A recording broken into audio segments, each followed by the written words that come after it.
So the last video in Squat 101, we showed one of my interns squatting, and we showed some of his form issues, i.e. good morning and in the bottom. I think it's a very common problem, and I wanted to make it addressed. But I also want to show you guys how to fix it, and that's what we're going to do today.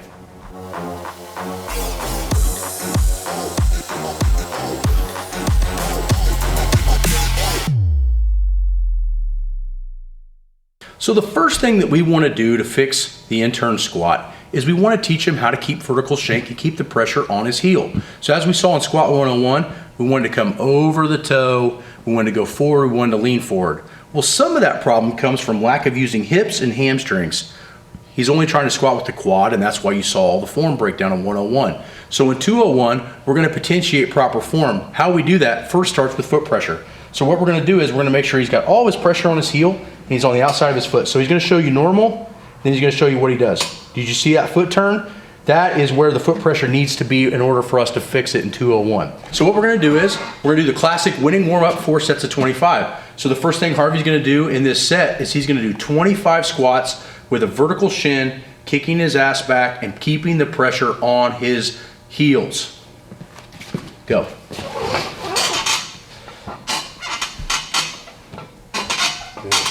Now what he's thinking in his head to fix his problem is he's pushing his knees out and he's keeping his butt behind him without rolling his chest. As you can see, by keeping his hands on the bar, this is making it a lot easier to have what we would consider perfect form.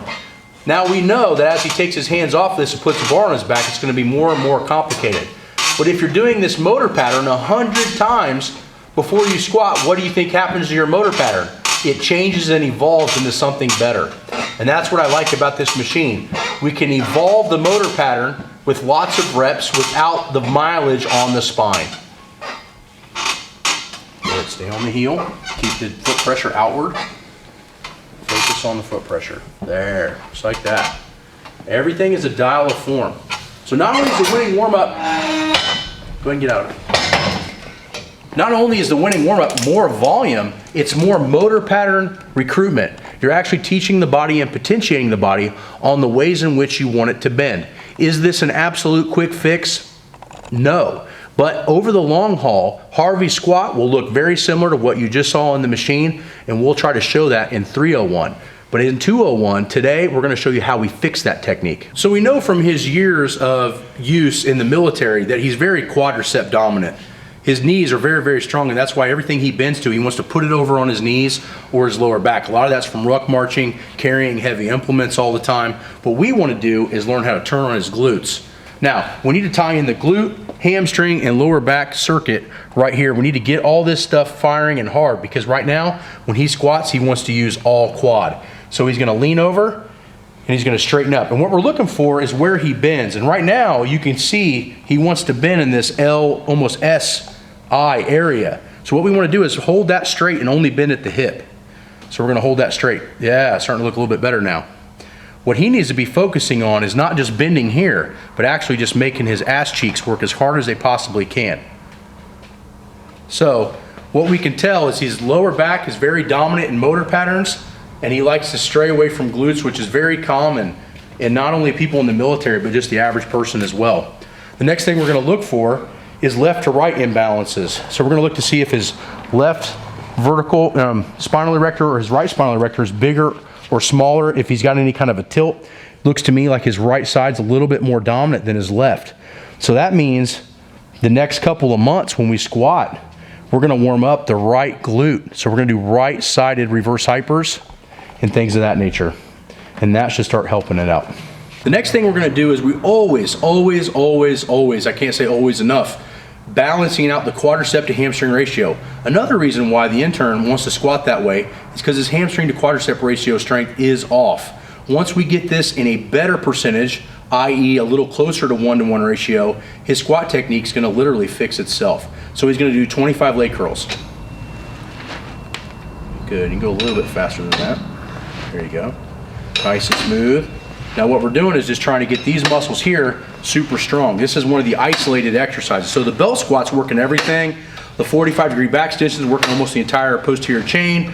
And this is working solely the hamstring. We know that one of these areas is the issue but we don't know which one for sure, so we're gonna smash them all. And that's why this warm-up style works very well, and why we call this squat 201, is because sometimes to fix the squat technique, we don't actually squat. We actually potentiate the proper muscles and motor patterns to squat. So in 301, we're going to show you how all of this work over the next internship of 12 weeks is going to completely transform his squat into something that can be used almost anywhere. So in squat 201, I really wanted to emphasize that to fix the intern squat, we're not actually going to squat.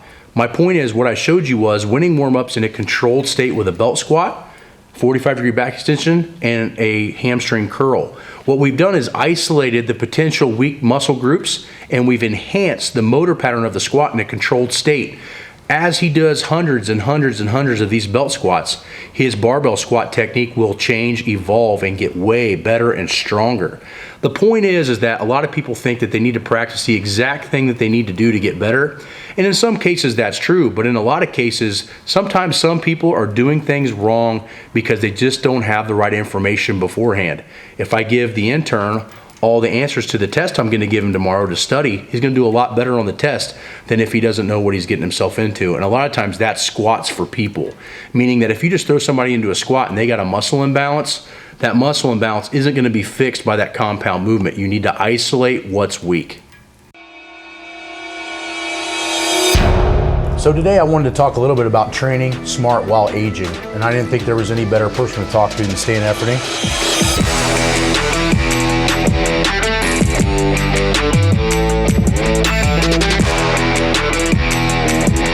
But when I train, I feel neurologically fatigued when I'm done with the workout, but if I had to, I could do that workout the next day.